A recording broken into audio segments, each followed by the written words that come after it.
Dollar की गिरावट का सिलसिला जारी, पाकिस्तानी रुपया मजीद तगड़ा हो गया। स्टॉक मार्केट में भी तेजी का रुझान बरकरार है। मंगल को कारोबार के आगाज पर इंटरबैंक में डॉलर मजीद 36 पैसे सस्ता हो गया, जिसके बाद डॉलर की कीमत 281 रुपये 36 पैसे हो गई।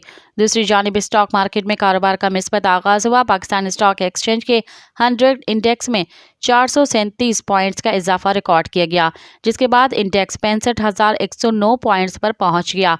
वाज़ेह रहे गुज़िश्ता रोज कारोबार के इख्तिताम पर इंडेक्स 64,662 की सतह पर बंद हुआ था। मज़ीद ख़बरन ऐं तफ़सीलात लाइ विज़िट कयो असांजी वेबसाइट www.awamiNewsHD.com ऐं ॾिसंदा रहो अवामी न्यूज़ HD।